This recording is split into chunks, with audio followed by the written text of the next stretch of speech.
A todos, que a paz do nosso Mestre Jesus reine em nossos corações, agora e sempre. É com muita alegria, com muita gratidão, que aqui nos encontramos para mais um aprendizado, mais uma noite de amor, uma noite para ouvirmos falar de Jesus, dos ensinamentos de Kardec. E nós só temos gratidão. Gratidão por esta casa, gratidão aos amigos. Dejair, muito obrigado pela sua presença. Dejair é nosso amigo já antigo, né? Posso falar amigo, né, Dejair? Bem antigo. Bem antigo e muito estudioso. Então, essa noite nós vamos ter uma boa palestra. Então, vamos, nesses instantes, elevar o nosso pensamento a Deus, a Jesus, a Maria, nossa mãe espiritual, e vamos agradecer pelo dia de hoje. Vamos agradecer por esta oportunidade de estarmos aqui reunidos. Agradecer a Deus por nos ter dado a oportunidade desta reencarnação, aonde estamos aqui para acertarmos, buscando sempre mais acertos do que erros, conhecendo melhor os ensinamentos de Jesus, do nosso mestre amigo, que nos deixou o Evangelho, esta cartilha, para nos melhorarmos, principalmente a nossa moral, o nosso entendimento. E assim, com o coração cheio de alegria por estarmos aqui reunidos, vamos abrir o nosso coração e a nossa mente para recebermos todos os fluidos que nos são endereçados nesta noite, onde pedimos ao Pai a melhora da nossa matéria e do nosso espírito. Senhor, derrame sobre todos nós muita paz, que todos, ao sairmos daqui, possamos estar um pouco melhores do que quando chegamos, termos recebido o consolo que viemos buscar, todo o amparo necessário para fortalecer a nossa caminhada. Pai nosso que estais nos céus, santificado seja, Senhor, o vosso nome. Venha a nós o vosso reino e seja feita a vossa vontade, assim na terra como nos céus. O pão nosso de cada dia nos dai hoje. Perdoai as nossas ofensas, assim como nós perdoamos a quem nos tem ofendido, e não nos deixeis cairmos em tentações, mas livra-nos, Senhor, da prática e da influência de todos os males. Que esta prece, Senhor, elevada até vós, se reverta em bênçãos de amor, de amparo, de muita luz para a noite de hoje. Que assim seja. Dejair, seja muito bem-vindo. Ai, eu não sei se tem aquela família. Se não tiver, não tem problema, não. Só fala.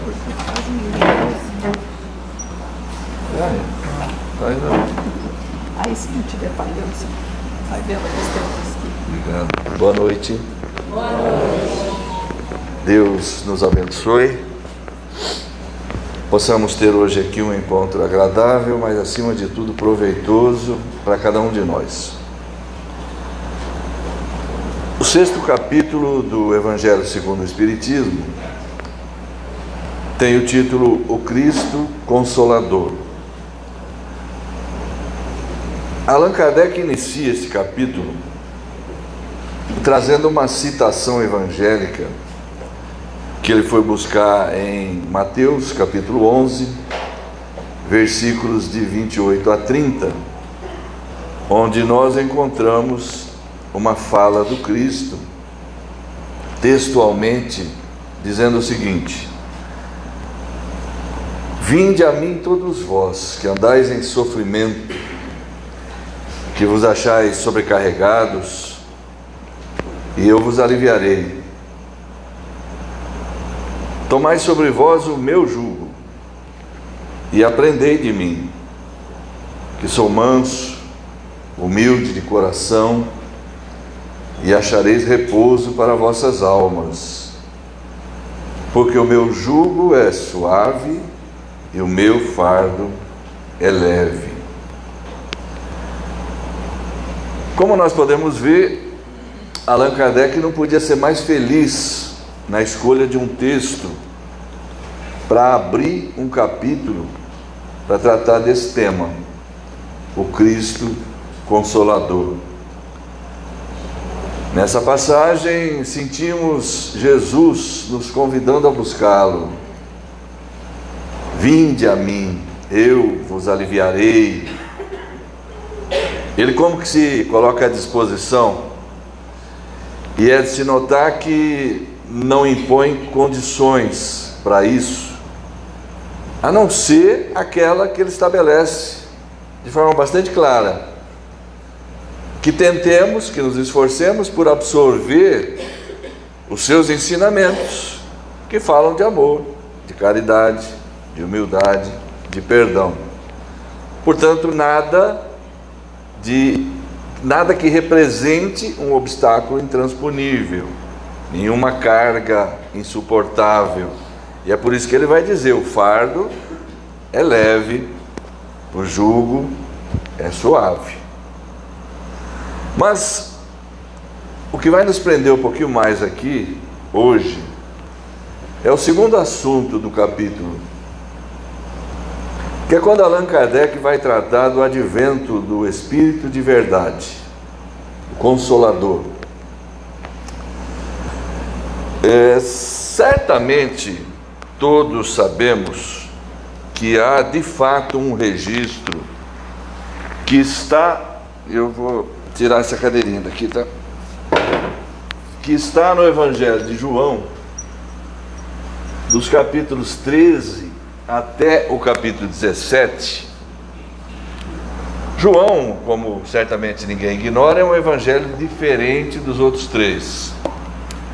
E essas narrativas contidas do capítulo 13 até o 17 trazem os momentos finais, na visão de João, de Jesus na sua passagem pela terra. E há de fato esse registro textual quando ele anuncia a vinda futura de um novo revelador, que é chamado em geral nas traduções bíblicas de Consolador. A partir da narrativa iniciada no capítulo 13, nós vamos encontrar a figura de Jesus reunido unicamente com os seus 12 apóstolos. Não há mais ninguém. Presumivelmente eles estão num local fechado. E é uma conversa relativamente longa, aquela que se desenvolve ali. Como se vê, são 5 capítulos do Evangelho de João. Logo no começo das narrativas, ali no comecinho do capítulo 13, nós já vamos encontrar um momento curioso até, em que ele diz a Judas, o Iscariotes: o que você tem que fazer, faça logo. E ele sai. A partir desse momento ficam, portanto, 11 apóstolos com Jesus. Não há mais ninguém. E é entre eles ali que essa conversa vai se desenvolver. E de fato há no capítulo 14, logo na sequência, um registro onde ele diz aos 11. E o registro textual do Evangelho, muito conhecido nosso, só lembrando aqui rapidamente, encurtando um pouco, porque ele é muito extenso. Vamos nos ater ao que nos interessa para essa reflexão. Ele diz a eles assim: se vós me amais, guardai os meus mandamentos. Eu pedirei a meu Pai, e ele vos enviará outro Consolador, a fim de que fique eternamente convosco, o Espírito de verdade, que o mundo não pode receber, porque não o vê e não o conhece. Mas quanto a vós, conhecê-lo-eis, porque ele ficará convosco e estará em vós. E um pouquinho além, um dos versículos mais importantes, que é quando ele fala assim: mas o Consolador, que é o Espírito Santo que meu Pai enviará em meu nome, vos ensinará todas as coisas e vos fará recordar de tudo quanto eu vos tenho dito. Há mais. O texto é, como disse, mais extenso, mas nós vamos nos limitar a isso, porque é suficiente para aquilo a que nos propomos aqui, nessa oportunidade. Qualquer texto que seja lido de uma forma apressada, desatenta, superficial, pode permitir que passem despercebidas palavras importantes ou expressões importantes. Nesse texto curto há alguns exemplos que eu vou destacar. Logo no início, ele diz assim: eu pedirei a meu Pai e ele vos enviará outro Consolador. Então vejamos, ele está claramente assumindo a sua condição de primeiro e grande e principal Consolador da humanidade terrena. Isso é fato. Ele vos enviará outro. Mas também é fato que ele está anunciando a vinda de outro. Portanto, não seria o retorno dele, pelo menos naquele formato da antiguidade, de um profeta encarnado, andando a pé daqui para lá, com um cajado na mão, ensinando. Isso ficava bem naquele momento, naquele contexto, ali funcionava. Mas ele podia claramente ver, e nós espíritas temos essa informação de uma forma bem detalhada, ele na sua condição, tal qual o Espiritismo o qualifica, um espírito puro, perfeito, topo da escala. Esses espíritos são detentores de uma série de faculdades espirituais que a nós outros são inteiramente desconhecidas. Uma delas, indubitavelmente, é a possibilidade de ver o futuro. Então ele sabe, no momento que ele está dizendo isso, que quando vier esse novo revelador, cuja vinda ele está anunciando, vai encontrar já o cenário da sociedade terrena em condições muito diferentes, onde já não seria mais viável aquele formato da antiguidade. Ele sabe perfeitamente disso. Há uma outra expressão que vem em reforço a essa ideia de que não poderia mesmo ser um profeta encarnado, ainda que fosse ele. É quando ele diz assim, referindo-se à vinda futura do Consolador: ficará eternamente convosco.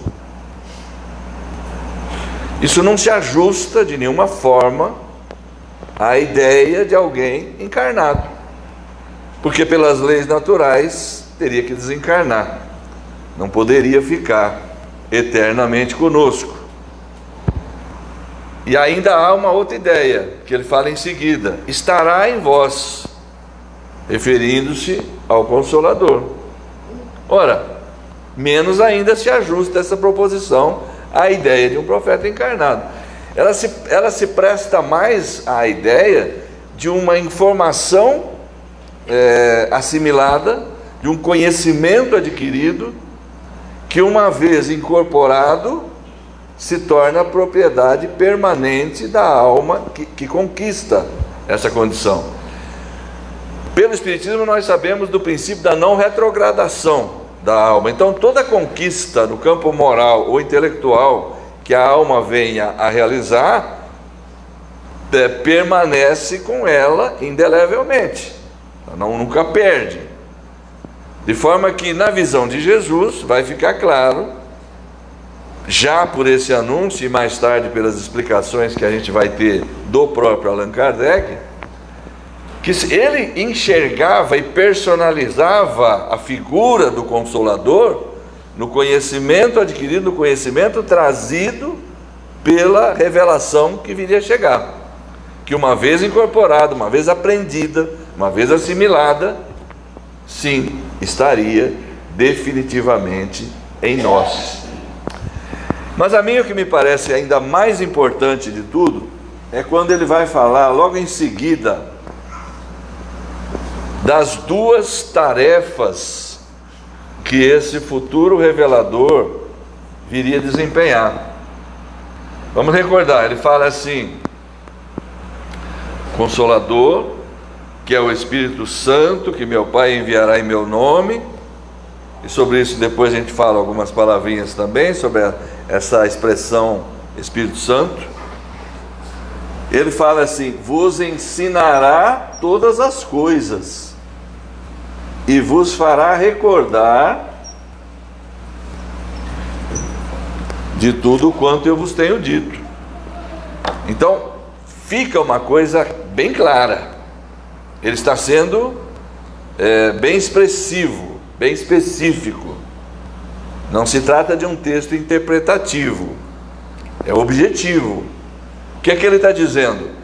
Esse novo revelador virá ensinar todas as coisas. Para que isso aconteça, o que é preciso? Que ele deixe de ensinar, e é o que ele vai dizer. E essa seria talvez a primeira pergunta que nós nos faríamos: por que ele já não ensinava, se ele já estava aí? Por que tinha que vir outro? O que custava? É óbvio que essa resposta está aqui na cabeça de todos nós, todos sabemos o motivo disso, mas nós vamos usar a resposta que ele deu, a explicação que ele deu para isso. Ele vai dizer mais adiante um pouquinho, aqui dentro desse contexto, portanto, no mesmo momento, já então no capítulo 16, no versículo 12, ele vai dizer assim, e lembrando bem, é sempre muito importante nós nos fixarmos nisso, com quem ele está conversando. Não era com o povo. Ali não havia judeus daquele tipo de fariseus, doutores da lei. Era com os seus 11 apóstolos. Não havia mais ninguém. E é a eles que ele vai dizer isso. Versículo 12, capítulo 16. João: eu tenho ainda muitas outras coisas para vos dizer, mas presentemente não as podeis suportar. Quando vier esse Espírito de verdade, ele vos ensinará toda a verdade. Aí eu já adentrei pelo versículo 13, 12 e 13. O 12 ele fala assim: eu tenho muita coisa a dizer, mas presentemente não podeis suportar. Isso indica de uma forma límpida, cristalina, sem nenhuma dúvida: eu tenho ainda muitas outras coisas para dizer, que eu não vou dizer, porque vocês presentemente não têm condição de entender. O que a gente pode deduzir disso? Que nos ensinamentos dos evangelhos que estão aí nas Bíblias, está tudo lá? Jesus falou tudo o que ele tinha para falar? Ele ensinou tudo o que ele tinha para ensinar? Ou nós vamos entender, como realmente se deve entender, que ali está faltando muita coisa?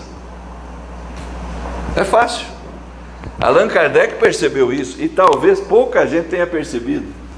Ele vai colocar isso no livro A Gênese, no capítulo 17, Capítulo 17, predições do Evangelho. Dentro desse capítulo ele vai tratar de novo da anunciação do Consolador, com um pouco mais de detalhamento. E entre outras coisas, ali ele vai dizer isso: as religiões cristãs, que se fundamentam unicamente nos evangelhos e creem estar de posse de toda a verdade, estão equivocadas. Por que ele está dizendo isso? Porque Jesus deixa claro, e graças a Deus, esse registro ficou textualmente feito. Está na Bíblia, está no Evangelho de João, capítulo 16, versículos 12 e 13. É Jesus claramente dizendo aos seus apóstolos que dentre tudo aquilo que ele poderia ensinar, muita coisa ele não vai dizer e vai reservar para o futuro, porque ele as considera prematuras. Então elas não foram ditas, ninguém ouviu. Aqueles que poderiam ter ouvido, narrado para outras pessoas que mais tarde escreveriam, não ouviram. Por que não ouviram? Porque ele não disse, ele avisou que não ia dizer. E por que eu estou batendo nessa tecla?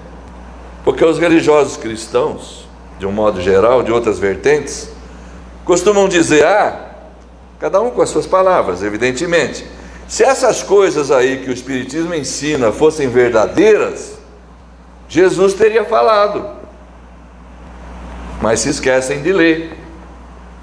E está escrito 16, vou colocar aqui 12 e 13. Se esquecem de ler. Allan Kardec nos adverte com relação a essa questão do modo de ler as Escrituras. Em O Evangelho segundo o Espiritismo, na primeira introdução, porque o que ele faz ao construir o livro O Evangelho segundo o Espiritismo? Primeiro é preciso considerar, ele já tem pronta diante de si toda a ciência espírita inteira. Isso é ele quem fala. Na primeira introdução ao estudo da doutrina espírita, que está no começo do Livro dos Espíritos, ele diz textualmente, a doutrina espírita está inteira em O Livro dos Espíritos. O que ele fez? Ele a dividiu em 4 partes, depois ele produziu mais 4 livros, para desenvolver melhor aqueles pensamentos, mas ela está inteira lá. Isso é ele quem afirma. Então, quando ele vai produzir o Evangelho segundo o Espiritismo, já em 1864, ele está de posse de todo esse conhecimento, está aparelhado com toda essa informação. Ele já conhece Jesus, ele sabe quem é, ele já construiu a escala espírita, ele conhece todos os predicados, todas as características desse tipo, dessa natureza de espírito. Então ele vai examinar os evangelhos com um olhar crítico, aparelhado com esse olhar, sabendo, procurando então aquilo que poderia ou não ter sido dito por um espírito daquela natureza, e vai interpretar isso tudo, agrupar por semelhança, juntar, organizar de forma didática e construir essa obra maravilhosa que a gente tem aí, o Evangelho segundo o Espiritismo. Mas ali na primeira introdução ele adverte, o que acontece em geral com a leitura que se faz das Escrituras? Os pontos importantes, o cerne, aqueles pontos fundamentais do ensino moral de Jesus, estão dispersos em meio a uma quantidade imensa de narrativas, e muitas vezes as pessoas passam por cima sem perceber, e não conseguem fazer uma leitura específica, separar para uma meditação própria determinados ensinamentos. Esse aqui é um caso interessante, porque a maior parte das pessoas não se deu conta disso. Quando Jesus fala para os seus apóstolos que muita coisa ele não vai dizer, Então não adianta o religioso de hoje em dia se fundamentar na Bíblia ou no Evangelho, falar, não, nós temos Jesus, está tudo lá. Não está. Está evidente que não está. Por quê? Porque ele próprio afirmou que não iria falar.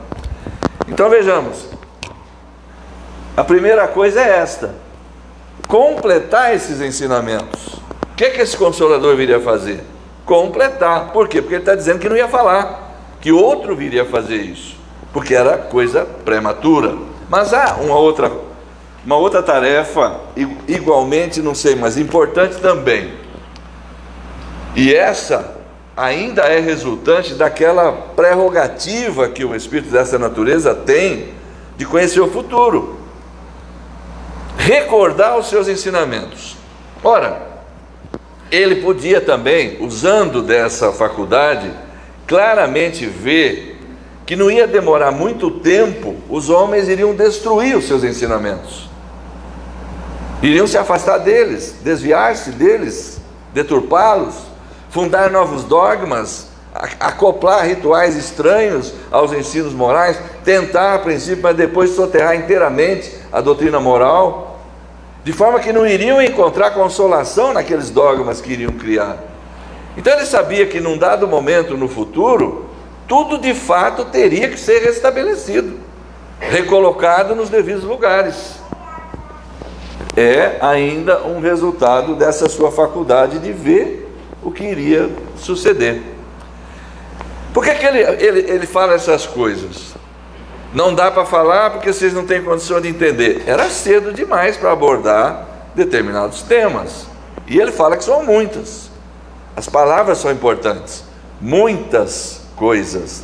Ele não fala assim, eu tinha aí mais uma ou duas coisinhas para falar para vocês, mas eu vou deixar sem falar, porque agora eu já estou despartida mesmo, então vamos deixar isso para outra hora. Não, o texto é claro. Eu tenho ainda muitas outras coisas para dizer que eu não vou dizer, porque vocês não têm condição de entender. Então o seu ensino ia ficar incompleto. Ele anuncia a vinda daquele que viria a completá-lo. O que era preciso? Dar tempo ao tempo. Era preciso que as ciências se desenvolvessem, que a inteligência humana se capacitasse a ponto de receber informações de um tipo diferente, podendo absorvê-las, compreendê-las e, consequentemente, aproveitá-las. Jesus veio aqui na hora que ele entendeu que devia para desempenhar determinada missão. Para isso, ele foi fundo. Ele não poupou esforços, não teve medo, afrontou as autoridades. O que é preciso ser dito, ele disse, botou o dedo na ferida, apontou a hipocrisia existente e dominante na época, principalmente nos meios religiosos, falou de forma aberta, segundo os relatos evangélicos, despertando contra si, inclusive a ira das autoridades, e deu no que deu. Há momentos marcantes nas narrativas evangélicas. Raça de víboras, vocês são como túmulos, caiados por fora, cheios de podridão por dentro. Sim, delicadamente, dessa forma mesmo. Quando ele diz assim, eu vim trazer um fogo à terra, o que eu mais quero é que ele se acenda logo. Não penseis que eu vim trazer a paz, eu vim trazer a espada. De hoje em diante, se estiverem 5 numa casa, ficarão 3 contra 2, 2 contra 3. Eu vim colocar o pai contra o filho, a mãe contra a filha, a nora contra a sogra. Apesar que aí não precisa nem Jesus, até eu faço isso. Mas é simples. Toda ideia nova, do tipo daquelas que ele vinha trazer naquele contexto, provocam normalmente reações dos mais diferentes tipos, dividem as opiniões. Isso era óbvio, e é o que ele diz de forma bastante clara ali. Nossos irmãos religiosos de outras vertentes costumam entender que o Consolador que Jesus anunciou veio no dia de Pentecostes. Daí que é interessante a gente conhecer essas narrativas bíblicas, para a gente poder analisar e refletir sobre se dá para entender assim ou não, se tem procedência ou não. Vejamos do que se trata essa passagem. Muitos devem conhecê-la, evidentemente. O Novo Testamento tem 27 livros. Os 4 primeiros são evangelhos. O 5º livro se chama Atos dos Apóstolos. Um livro cuja autoria é atribuída a Lucas, aquele que seria o autor do evangelho de Lucas. E no capítulo 2 dessas narrativas dele, há um subtítulo chamado A Descida do Espírito Santo. Lembra que eu chamei a atenção aqui atrás? Quando ele fala assim, o Consolador, que é o Espírito Santo, que meu Pai enviará em meu nome. Pois é, aí foram lá e colocaram em Atos dos Apóstolos o momento em que chegou o Espírito Santo. É por isso que eles acham que o Consolador veio ali. Mas sobre isso eu vou falar uma coisinha a mais ainda. É uma narrativa que está ali. Pentecostes, é preciso entender que era uma festa judaica. Nessas festas mais importantes, os judeus que viviam fora, que viviam já em outros países, judeus de outras nacionalidades, porque judeu é religião, não é nacionalidade, já viviam na Síria, no Egito, na Guiné, nos países ali das redondezas. Havia já cerca de 500 anos que estavam vivendo fora, por uma razão muito simples. A história registra 500 anos antes de Cristo houve em Jerusalém a chamada invasão babilônia. Isso provocou a primeira grande diáspora ou dispersão. Judeus fugiram para outros países e já estavam vivendo fora havia 500 anos, portanto, falando outras línguas, evidentemente. E nessas festas importantes, como era a Páscoa, como era Pentecostes, a tradição religiosa deles sugeria que aquele que pudesse peregrinasse a Jerusalém. Então, naquele dia, a cidade estava com a população bem aumentada, obviamente, e muita gente que não falava a língua deles dali. Os apóstolos falavam muito mal a própria língua dali, o aramaico. Eram homens iletrados, todos sabemos. Mas há um fato interessante a se registrar que eu estou esquecendo. Essa festa acontecia 50 dias depois da Páscoa. 50 dias depois da Páscoa. Jesus morreu na Páscoa. 50 dias antes, ele está aqui falando para os seus apóstolos que ele tinha muita coisa para dizer, mas não podia dizer, porque eles não tinham condição de entender, que era preciso dar tempo ao tempo, etc, etc. 50 dias antes. E que o Consolador viria ensinar aquelas coisas que ele não podia ensinar. E recordar os seus ensinamentos. 50 dias antes. 50 dias depois, deu-se esse episódio. Então vamos marcar bem isso. Em 50 dias, o que é que muda na mentalidade de um povo que o capacite de repente a entender e receber informações que 50 dias antes ele não tinha condição de entender? Nada, absolutamente nada. Outra coisa, no dia de Pentecostes, 50 dias depois da morte de Jesus, eles estão lá pregando o Evangelho. Ninguém esqueceu nada ainda. Faziam isso todo dia. Estão lá em praça pública. Não esqueceram nada ainda. Então isso aqui, ensinar tudo que não dava para ensinar 50 dias depois também não dava. Recordar, eles não tinham esquecido nada. Estavam lá pregando, eles faziam isso todo dia.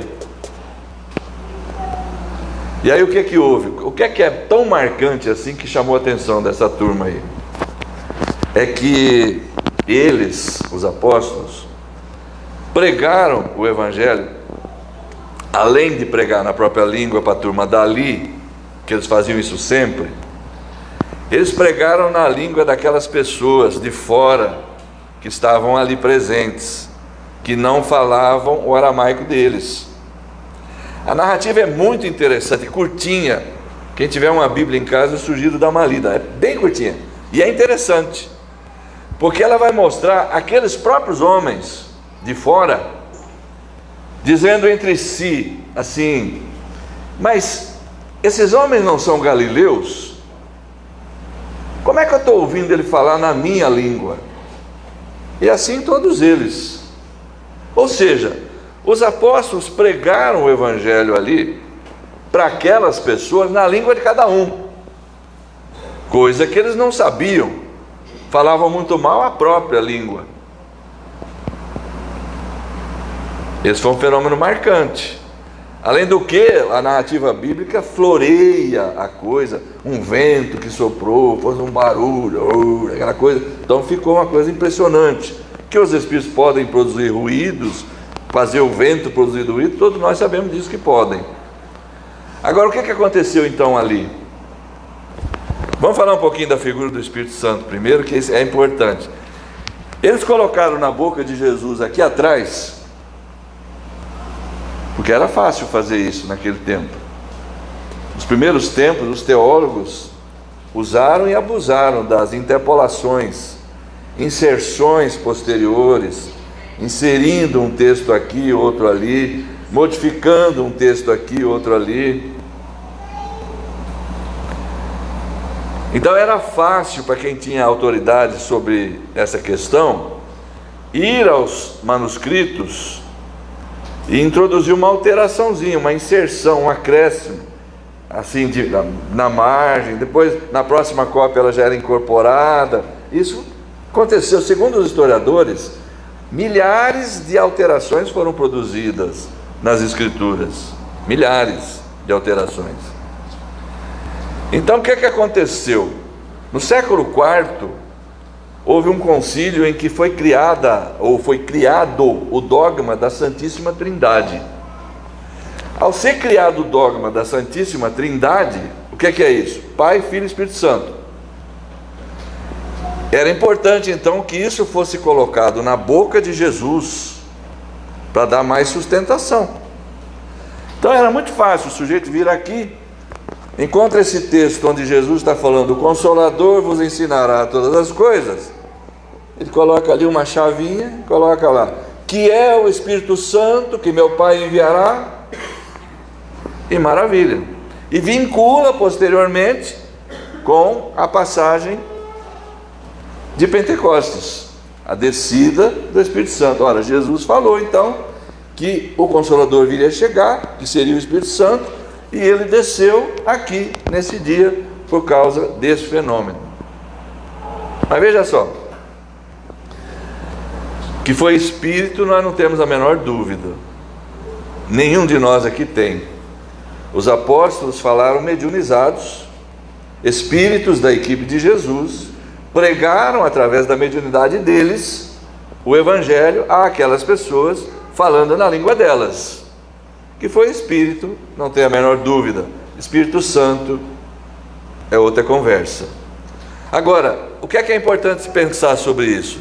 Naquilo que eles disseram, naquilo que eles deixaram escrito, porque vários deles têm epístolas no Novo Testamento, não se encontra nada diferente daquilo que Jesus tinha dito.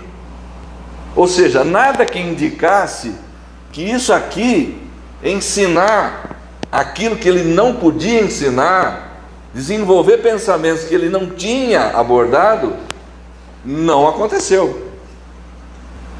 E quanto a recordar os seus ensinamentos, já ficou claro, em 50 dias ninguém teria esquecido. Então, para nós espíritas é óbvio que o Consolador não veio ali. Houve ali um fenômeno marcante, indubitavelmente. Os judeus dali, que só falavam aramaico, não entenderam nada do que os apóstolos estavam falando, porque falavam na língua daquelas outras pessoas, e começaram a fazer chacota com eles. zombaria, dizendo que eles estavam bêbados, porque não falavam coisa com coisa, ninguém entendia nada. Eles não entendiam, os outros entenderam. Cada um entendeu na sua língua. Isto é falar em línguas, um fenômeno que muitas vezes as igrejas produzem e não sabem exatamente. Paulo explicou muito bem isso no capítulo 12 da sua epístola aos Coríntios, da primeira. Ele dá como que uma grande instrução sobre a realização dessas assembleias, porque era óbvio que no tempo dele os espíritos se manifestavam nas reuniões, realizavam curas, davam instruções. Então ele tentou organizar isso. Fale cada um de uma vez. Se você falar em língua, certifique-se de que tem alguém que vai entender, senão não vai adiantar nada, e assim por diante. Ele organizou tudo isso nas epístolas. Parece até uma orientação espírita atual, aquilo que a gente lê ali no capítulo 12 de Paulo, da primeira epístola.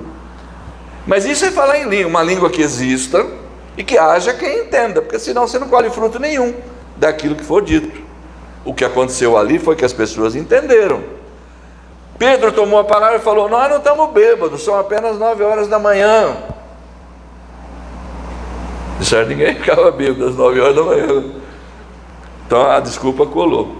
Mas não aconteceu mais nada além disso. Então vamos saltar direto para aquilo que nos interessa de fato. O Consolador, ajustando àquilo que Jesus falou, entendendo, situando as coisas dentro da palavra dele, daquilo que ele explicou, daquilo que é possível compreender. O Kardec vai dizer assim, no capítulo 17 do livro A Gênese, ele vai dizer assim: o Espiritismo preenche essas condições que Jesus estabeleceu sobre o Consolador. Desenvolver aqueles pensamentos, trazer essas informações que ele não abordou, tocar nesses pontos que eram inabordáveis na época, na opinião dele. E veio certamente na hora aprazada, na hora em que isso se fazia efetivamente necessário, na opinião dele, reconstituir o ensino cristão que se havia perdido. Então o que aconteceu? A chegada do Espiritismo à Terra se deu na hora estipulada pelo próprio Jesus, na hora que ele entendeu o necessário, na hora que ele entendeu o oportuno. Agora sim o Espiritismo chega à Terra. E o que é que se estabeleceu então?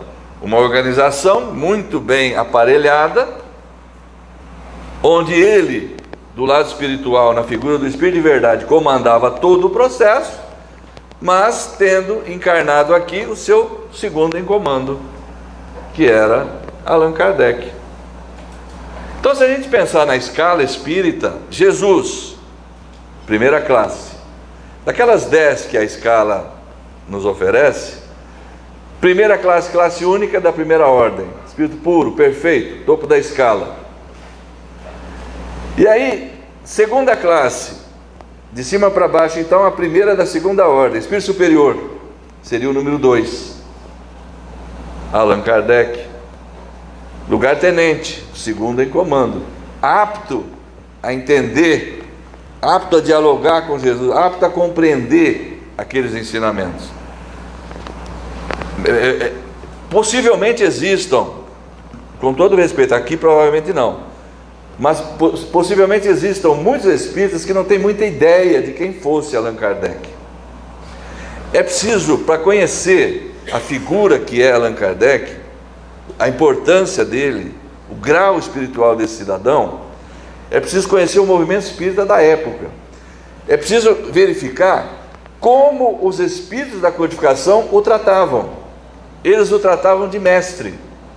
Então vocês pegam Santo Agostinho, São Luís, todos aqueles espíritos que participam da codificação, que a gente reputa como espíritos muito elevados, eles o tratam como mestre, com todo respeito.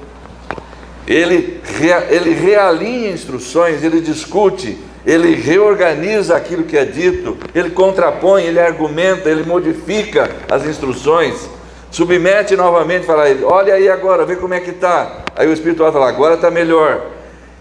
Esse cidadão foi o comandante encarnado para a chegada do Espiritismo à Terra. É a ele que nós devemos essa construção sólida, da forma como ela ficou apresentada. Muita gente não entende isso, chama ele apenas de codificador. Muita pessoa pensa assim: os Espíritos ditaram, ele organizou, colocou numa sequência e publicou. Foi muito mais do que isso, muito mais do que isso.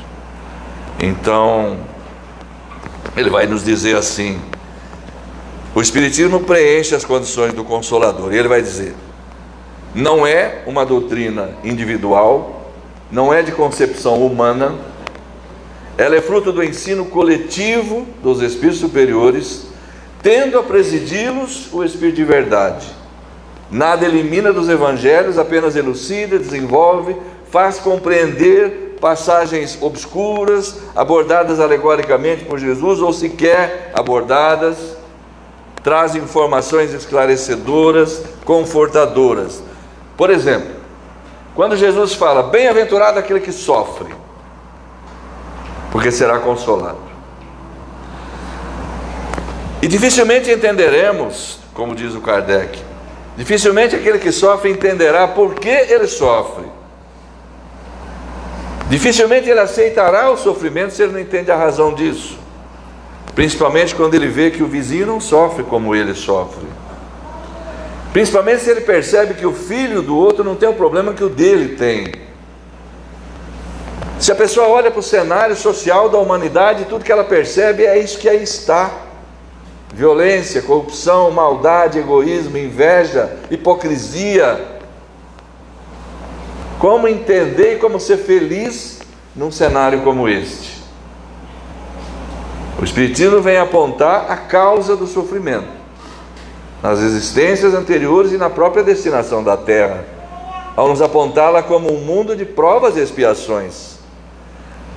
Ao examinarmos esse cenário, nós ficamos sabendo que o tipo de habitante de um mundo como esse só pode ser constituído por pessoas como nós,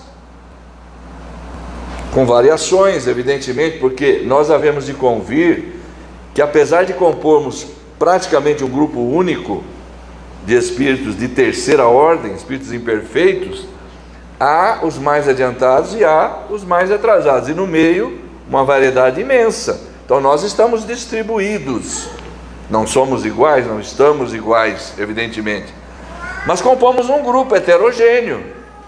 E nós já conseguimos compreender pela informação espírita as causas disso. Temos tempo diferente de vivência, temos realizações diferentes, conquistas diferentes, temos boa vontade diferente uns dos outros, o que nos diferencia, evidentemente. Uns estamos mais próximos da segunda ordem, mais perto de nos livrarmos em definitivo das paixões, das imperfeições, outros ainda não, outros estão mais maldosinhos, mais lá embaixo. Mas nós compreendemos esse cenário e compreendemos também por que nós temos que conviver uns com os outros, porque o Espiritismo nos explica isso. Deus não cria desigualdades, mas permite que os desiguais convivam, para que todos possam se amparar, o mais adiantado ajudar o mais atrasado, para que se desperte em cada um o sentimento de caridade, solidariedade, que deve unir a todos, porque cada um vai olhar para o sofrimento do outro e vai se compadecer, o outro vai olhar para o meu e vai se compadecer. Então o objetivo disso é despertar a solidariedade, a lei de caridade que deve unir os homens. Deus não cria desigualdades, mas permite que os desiguais convivam, porque uma sociedade dessa forma se completa. E ele vai dizer: bom, Jesus fala: bem-aventurado aquele que chora, porque ele será consolado. Sim, porque ele está expungindo, ele está passando por um processo de recuperação, de recomposição com a lei divina, o que é praticamente uma regra geral para todos que estamos aqui. Recomposição com a lei divina em graus diferentes. Mas uma vez concluído esse processo, ele estará livre, estará apto a ser feliz, a crescer. É por isso que Jesus fala: ele é bem-aventurado, mais feliz do que aquele que hoje está começando um processo de maldade, explorando o semelhante, se locupletando, porque está hoje dando início a um processo de resgate que ainda irá se apresentar. aquele que sofre, aquele que está expungindo, ele está terminando esse processo, ele está saindo desse lodaçal, ele está se libertando. Então é fácil compreender. E o Espiritismo também aponta um objetivo para o sofrimento, uma crise salutar que vai produzir a cura, como eu estou dizendo. Daqui a pouco está bem, passa pela dor da cirurgia, como o cirurgião consciente permite, para que depois fique curado. Então o objetivo dessa catarse, digamos assim, é a melhora, e nós sabemos disso. E para concluir esse pensamento, esse aspecto consolador que ele vem trazer, além de reconstituir o ensino de Jesus, porque isso não precisa nem mencionar, o Emmanuel tem uma expressão muito feliz a esse respeito. Ele chama o Espiritismo de cristianismo redivivo. E é isso mesmo, porque estava morto e ressuscitou. O cristianismo de Jesus, bem entendido, não aquele que fizeram os homens. Foi sepultado, foi soterrado, envolvido por dogmas, por rituais de todos os tipos. O ensino moral foi se perdendo. O Espiritismo veio revivecer tudo isso, restabelecer. Esse é um ponto, é esse segundo ponto. Agora, desenvolver o ensinamento, apresentar leis naturais que dão sustentação ao ensino moral de Jesus. Há pessoas muito presas à letra bíblica, e nós muitas vezes nos defrontamos com essas situações. Há poucos dias nós tivemos uma experiência dessa. Eu vou concluir com essa narrativa aqui, que é uma experiência que nós tivemos. Numa dessas lives entrou uma pessoa que visivelmente não era espírita. De vez em quando isso acontece, é bom que isso aconteça, porque as pessoas às vezes têm a oportunidade de se esclarecer, tirar alguma dúvida, se estiverem bem intencionadas, evidentemente. E nós não vamos nunca nos recusar a dar informações dentro das nossas possibilidades. Então entrou ali um rapaz, presumivelmente um rapaz, e ele estava muito revoltado com Jesus, com Deus. E ele disse assim: olha, a minha irmã estava com câncer, eu orei a Jesus pedindo a cura dela e ela morreu. Esse Jesus é um mentiroso. E ele dava uma citação bíblica, e existem várias desse tipo. Por isso que a gente fala da importância do Espiritismo no estudo. É por isso que o livro do Kardec se chama O Evangelho segundo o Espiritismo. Ele trouxe uma referência, que inclusive está aqui, ó, em João 14, onde Jesus, aqui tem um lugarzinho que ele fala para os apóstolos ali assim: tudo que me pedirdes em nome de Deus eu o farei, para que o Pai seja glorificado, uma coisa assim. Tudo que me pedirdes eu o farei. E esse rapaz deu essa citação lá e falou: eu pedi e a minha irmã morreu. Esse Jesus é um mentiroso. Vejam bem, citações desse tipo existem várias. Allan Kardec, quando ele escreveu o capítulo 27 do livro O Evangelho segundo o Espiritismo, Pedi e Obtereis, ele coloca um subtítulo logo adiante: Eficácia da prece. Eficácia da prece. E ele começa com um versículo bíblico parecido com esse, mas é de Marcos, não é de João. Marcos 11, 24.